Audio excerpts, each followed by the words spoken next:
Boa noite a todos. E agradecendo aqui a confiança, né, desse grupo, a nossa pessoa.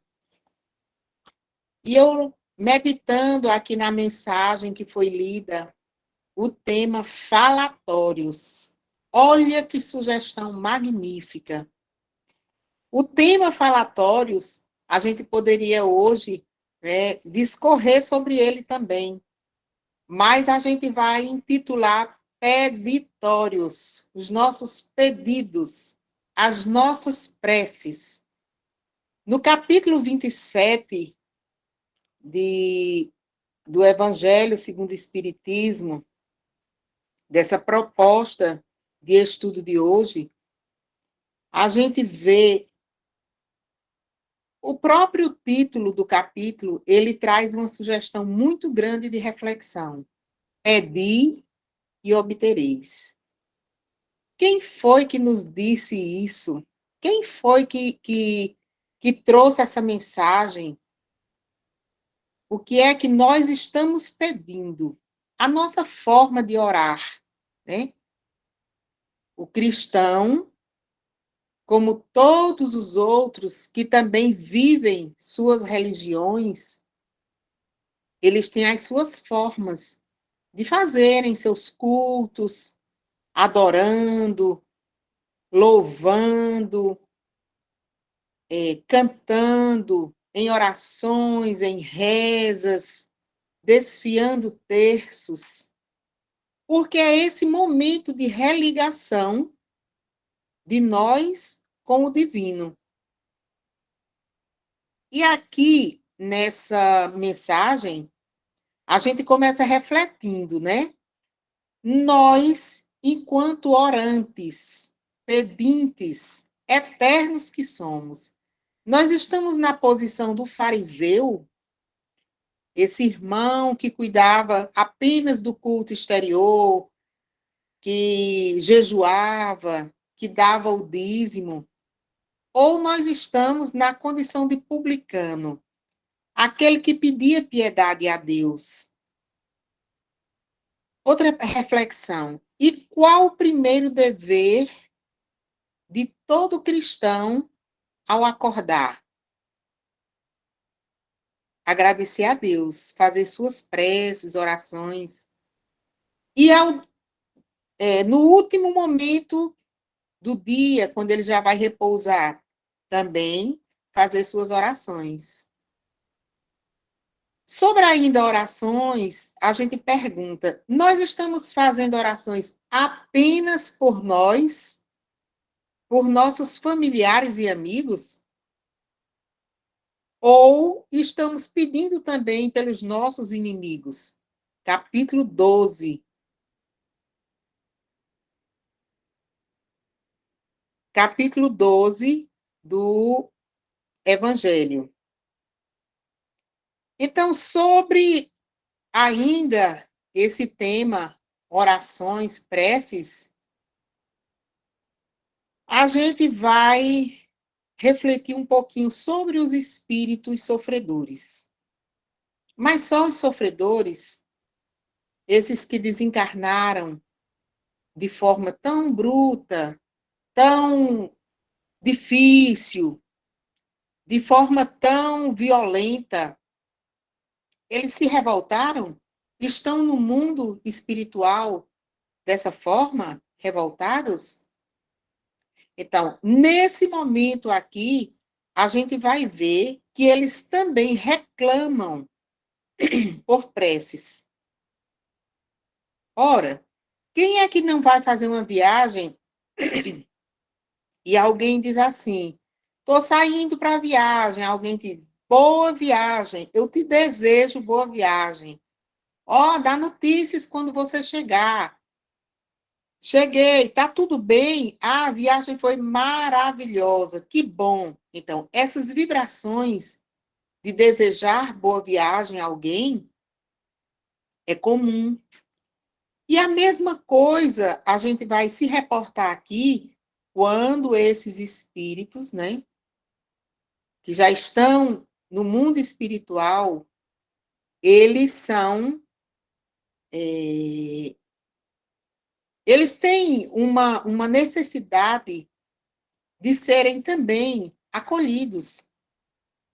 Dependendo da forma como eles desencarnaram, a gente vai ver que eles se sentem abandonados, muitos infelizes, e é nesse momento aqui que a prece vai ter uma ação mais direta, digamos assim.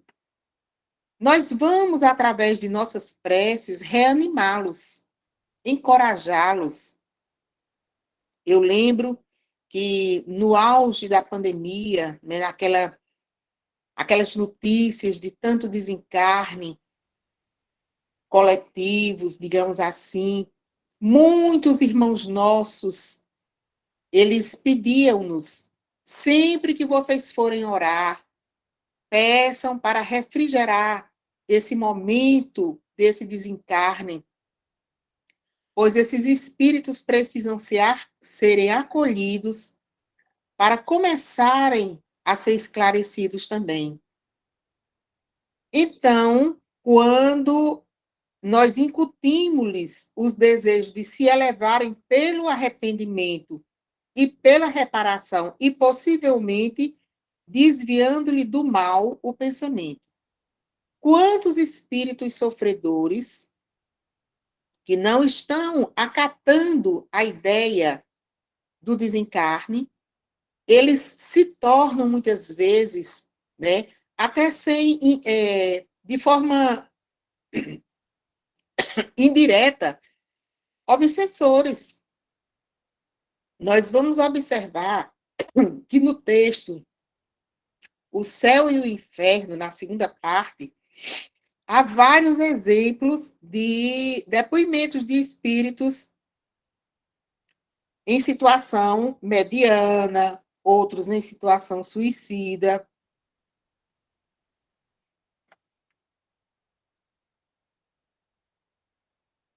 Desculpem, gente.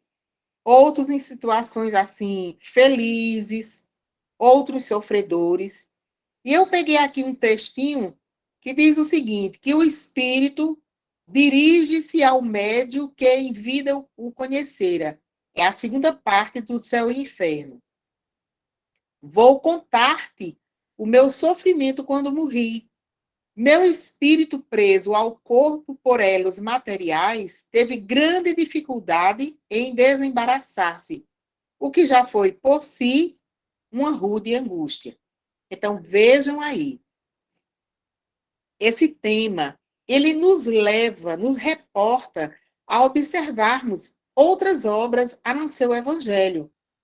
Porque nessa segunda parte do Céu e Inferno, gente, nós vamos encontrar N mensagens de várias situações que esses espíritos se encontravam na época. Acredito que muitos já reencarnaram, já avançaram na senda do trabalho do Cristo, continuam evoluindo. E aí, a gente vai ver também que, ainda nessa parte, nós vamos encontrar muitos espíritos endurecidos em situações assim de expiações terrestres, que eles dão seus depoimentos de quanto sofreram. Então, todos através de mensagens em reuniões mediúnicas, a gente vai observar.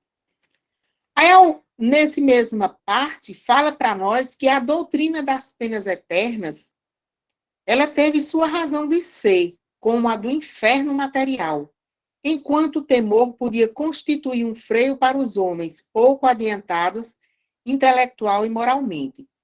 Vocês lembram daquelas histórias, quando a gente era criança, a gente ouvia muito, fazia assim alguma coisa que não agradava nossos pais, ou na escola, junto aos colegas, só olha, quando você morrer, você vai para o inferno, né? Amedrontando-nos,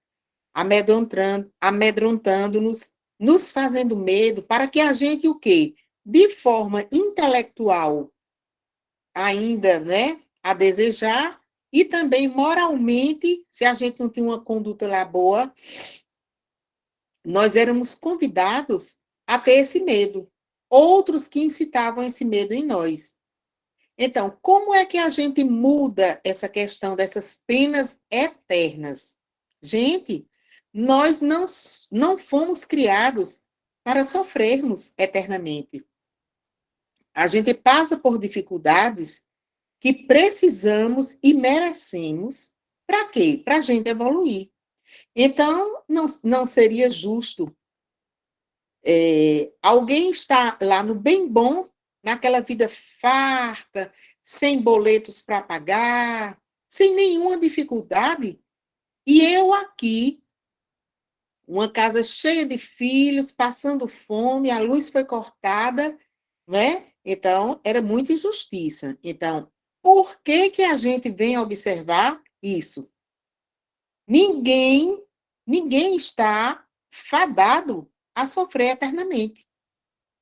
Mas existem pessoas em determinadas religiões que não admitem o quê? A prece pelos mortos. Ah, não, morreu, ó, deixa para lá. Ele está lá no cantinho dele, não faz parte mais desse mundo. E a gente precisa ver, né, que eles acreditam que a alma só tem duas alternativas: ou ser salva, ou então ser condenada pelas penas eternas. E que aí seria inútil fazer qualquer prece por essa pessoa. Não, ó, é uma pessoa muito difícil, deu trabalho demais. Mas por que que eu agora vou banir de minhas preces esse espírito que teve, não é, essa vida, um cristão que era cristão, sim, mas era uma pessoa que dava trabalho demais, uma pessoa, um malfeitor. E se de repente esse malfeitor foi a minha mãe, foi um irmão meu, né? Esse malfeitor que nasceu na casa onde eu nasci, meu irmão aqui de sangue, ou então de uma vida passada, será que eu não posso fazer uma prece por ele? Então, que sentimentos cristãos, que atitude de cristão eu estou tendo nesse momento? Até mesmo aquele homem que é condenado às galés perpétuas, né? Aqui no Brasil era um crime que em 1830 o Brasil adotou esse tipo de condenação, de sanção, né? Ele era amarrado nos pés e correntes de ferro. E eles ficavam à disposição do governo. Esses homens que eram designados, condenados às galés perpétuas. Olhem como nós já avançamos nesse quesito dessa. Ainda de vez em quando aparece assim um caso extra, né? De alguém fazendo uma barbaridade com um, com o outro, de forma assim muito cruel. Mas a gente sabe que existe uma lei de ação e também de reação. Aí, nós vamos ver que essas orações que nós fazemos por esses espíritos sofredores, elas vão chegar. No livro Pão Nosso, se eu não estou enganada, há uma mensagem que fala que todas as nossas preces, elas são levadas a como se fosse assim um depósito, um lugar onde elas são armazenadas, guardadas, são levadas, e aí elas vão sendo utilizadas, essas vibrações amorosas. Então, nós, cristãos que somos, nos dizemos cristãos, precisamos fazer valer essa inteligência que nós já dispomos, esses estudos que a gente vem fazendo acerca da prece, da doutrina espírita, para que esses bálsamos cheguem até esses irmãos sofredores. Ah, Ivone, e os que não sofrem mais? Oremos também por eles, para que eles, de onde estiverem, possam nos alcançar, a nos intuir a fazer o bem.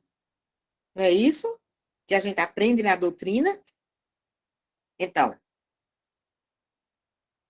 a gente vai observar aqui que, uma crença que petrifica o coração é incompatível com a crença em um Deus que põe na primeira categoria dos deveres o amor ao próximo. Então, a gente precisa ver que nós precisamos avançar, caminhar em direção à luz. A não eternidade das penas não implica a negação de uma penalidade temporária.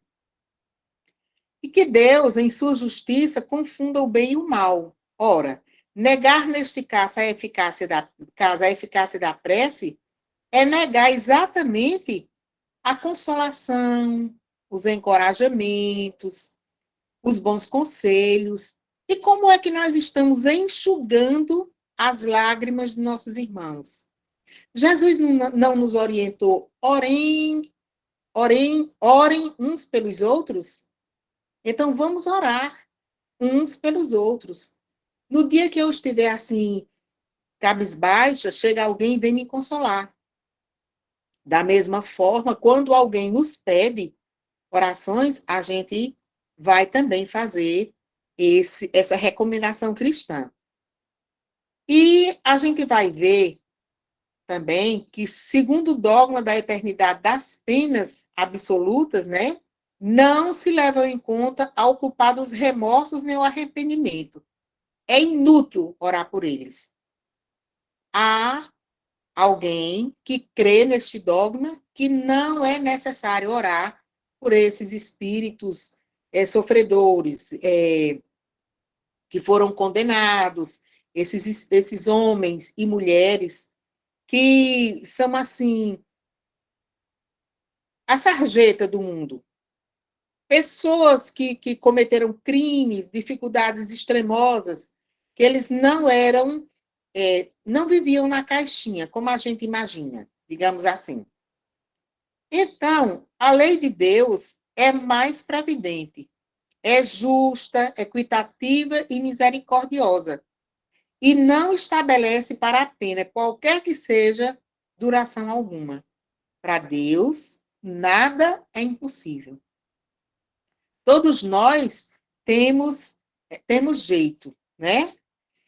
O homem sofre sempre a consequência de suas faltas. Não há uma só infração à lei de Deus que fixe a correspondente punição. A severidade do castigo é proporcionada à gravidade da falta. Olha só, nós temos uma vida aqui desregrada. Batemos, açoitamos, cometemos crimes diversos, falamos mal da vida alheia, etc. e tal. Como é que nós vamos nos transportar para o mundo espiritual e que lugar nós encontraremos lá para nos acolher? Um lugar de sofrimento. No livro de Ivone Pereira, né? Memórias de um Suicida, a gente sabe das dificuldades que aqueles irmãos se encontram até serem alcançados pela luz. Então, tudo isso é uma lei de ação e reação. Mas se aqui a gente faz o bem, se a gente divulga a doutrina com seriedade, com amorosidade, se estamos nesse caminho correto, nós vamos também encontrar um acolhimento mais brando. Nossas faltas, que também cometemos, dizendo não que somos anjinhos, mas essas faltas cometidas por nós, elas também serão vistas. Nada vai ficar sem o acerto de contas, digamos assim. Outra coisa também que a gente vai observar, que o inferno cristão imitado do inferno pagão é exatamente esse medo que nos foi imposto através de um demônio, de uma figura, né, de muita raiva, de muito ódio, quando alguém queria nos pregar esse medo, impor isso em nós, de que a gente precisava ir para o caminho do bem, mas se a gente ir para o caminho do mal, a gente ia ter essa pena eterna, essa dificuldade lá na frente. Mas aí a gente vai observar que as regiões de sofrimento, os limbos, né, como fala bem aqui no livro do Céu e Inferno, esses lugares, essas regiões de dificuldade que nós falamos muito sobre o umbral, e na obra de André Luiz, ele fala, né, e nós vamos passar, todos nós passamos por uma região, uma zona umbralina, que é exatamente para que a gente se encontre na condição de pedir socorro, porque nosso orgulho foi o maior do mundo, a nossa vaidade foi o maior do mundo. Ainda carregamos o farisaísmo dentro de nós, vivendo os cultos exteriores, dando uma cesta básica, a gente tira uma foto. Chega o outro aqui falando isso e a gente já vai colocando o nosso orgulho, o nosso, né, a nossa forma grosseira de pensar. Então, todos nós passaremos por essa região para que a gente aprenda. Veja-se na condição de humilde também, pedindo para que saiamos daquele lugar, buscando através da oração aos nossos anjos, aos nossos protetores, mas alguém aqui na Terra também, os encarnados, poderão fazer preces para que nós também saiamos de lá. Essas vibrações amorosas que nós fazemos todos os dias, elas serão de muita utilidade. Aqui no livro de Amélia Rodrigues, né, sobre a oração, eu encontrei uma página muito edificante, recomendo a leitura, no livro Trigo de Deus. No prólogo do livro, ela diz o seguinte: a sua boa nova é toda uma cascata de luz e de alegria, prenunciando a vitória da vida sobre a morte, do bem sobre o mal, da bondade sobre a perversidade. O trigo bom da sua palavra lentamente foi generalizado na gleba imensa, enquanto a erva má era arrancada e levada à fogueira.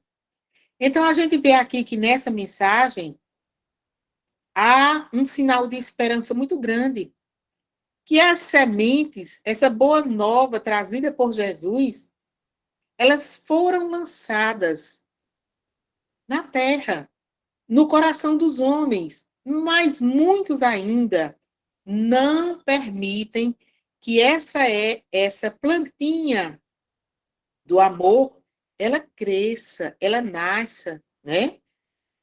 E isso dificulta essa evolução que a gente precisa.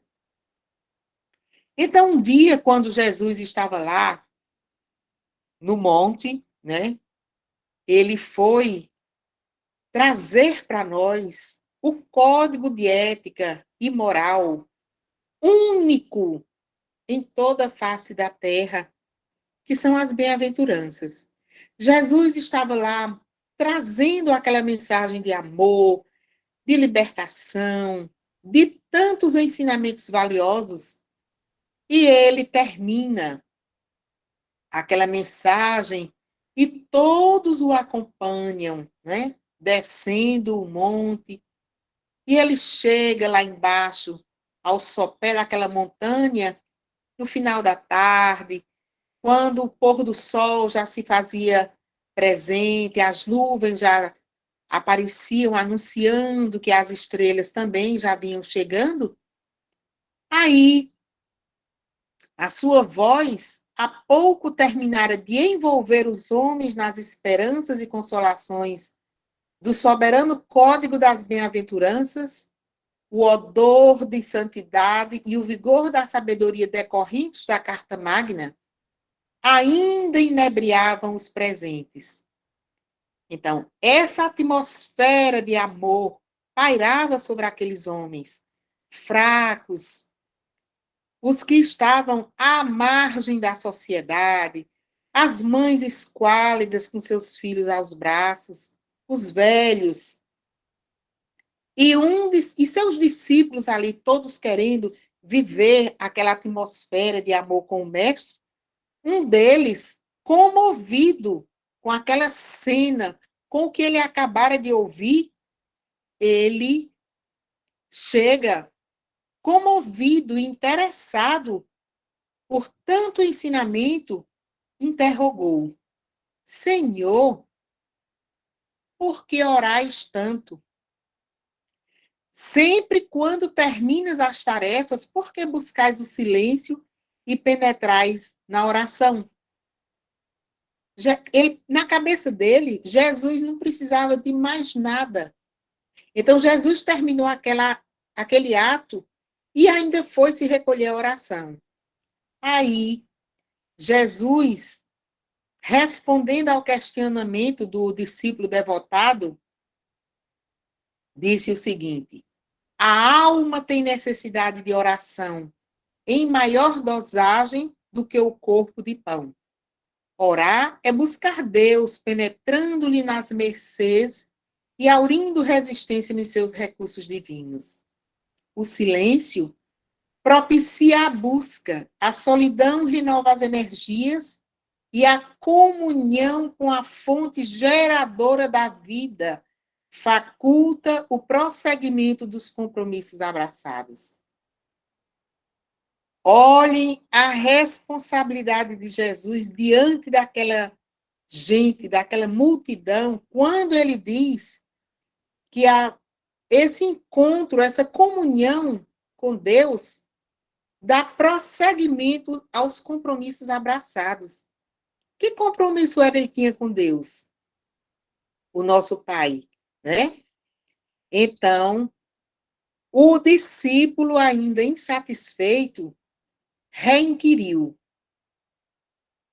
mesmo vós, Jesus, que sois o caminho para o Pai e o seu Messias para a humanidade, tendes necessidade de orar? A chama que ilumina gasta o combustível que sustenta, e a chuva que irriga o solo retorna à nuvem de onde provém. Eu achei essa frase de uma grandeza extraordinária. Então, tudo Jesus fala aqui que é um ciclo. Do Pai nós viemos e ao Pai nós retornaremos. Mas o percurso aqui, ó, é que é interessante. Eu estou indo pelo caminho do bem ou não? Absorvido ainda pelos pensamentos, João, o que mais o amava, inquiriu: e todos necessitamos e devemos orar? Jesus disse: o homem que ora eleva-se no rumo da grande luz e nimba-se de claridade radiosa. O Pai Celeste pôde ser comparado a um rei poderoso que administra os seus domínios mediante a cooperação de abnegados ministros. Então, vocês vejam aqui que Jesus, ele não tinha por onde dizer, naquela hora, que cada um fizesse o que quisesse. Não, naquele momento maior ali, quando ele falou daquela carta maravilhosa à humanidade, ele disse que era necessário orarmos. Mas essa oração que Jesus estava fazendo aqui era por quem? Por esses mortos, por esses espíritos sofredores que a gente vem falar hoje, que estão muitas vezes nessas zonas de sofrimento, no umbral, em zonas com maiores dificuldades do que o umbral. E um discípulo disse então: Senhor, ensina-nos a orar. E aí Mateus, o evangelista Mateus, no capítulo 6, versículos de 9 a 15, Mateus traz para nós a oração que Jesus ensinou ao pé, ao sopé daquela montanha, que ele trouxe para nós as claridades divinas através das bem-aventuranças. E foi quando Jesus começou a declamar esse poema divino, o Pai Nosso. Pai nosso que estais nos céus. E a gente vem observar que nessa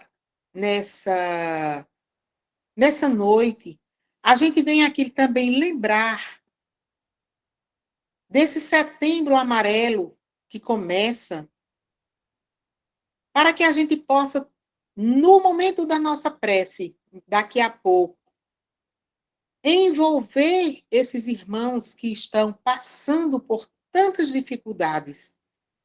Que essa campanha começou nos Estados Unidos em 2003 por conta de uma pessoa que dava sinais de tanto sofrimento e que os seus amigos, no dia do seu velório, foram com uma mensagenzinha num papel amarelo, dizendo que estavam ali, né, se alguém precisasse de ajuda, eles estavam prontos. E por isso que surgiu essa mensagem do Setembro Amarelo no mundo inteiro, aqui no Brasil, em 2015, e que cada vez mais as instituições estão fazendo essa promoção e valorizando a vida. De que forma? Emprestando seu ouvido para escutar muitos irmãos encarnados.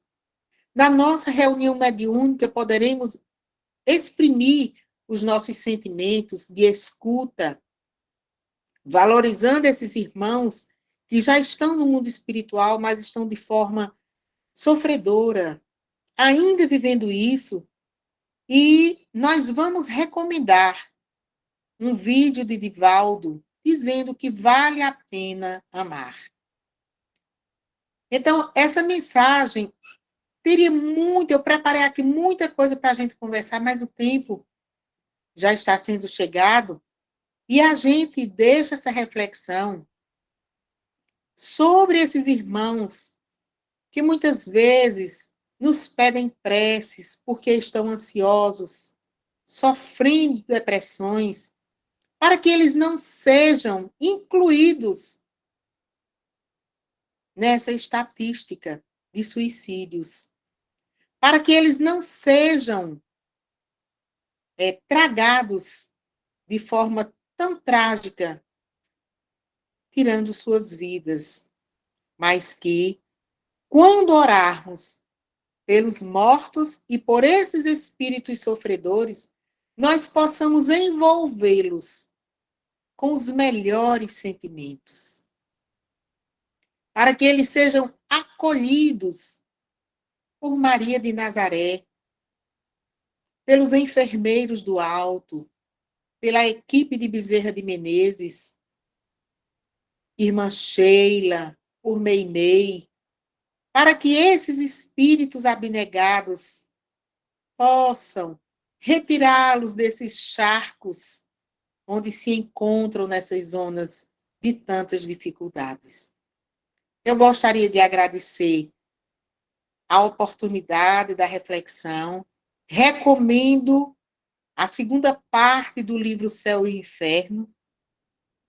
Recomendo também essa parte do item 18 ao 21, do capítulo 27, e também o livro de Amélia Rodrigues, Trigo de Deus, no capítulo 17. O texto é de uma beleza extraordinária. E recomendo também o vídeo de Divaldo, Vale a Pena Amar. Boa noite a todos. Te agradeço, Maria, pela dedicação, por todo esse grupo de amigos de Dianópolis, por tanta confiança. Gratidão, minha irmã.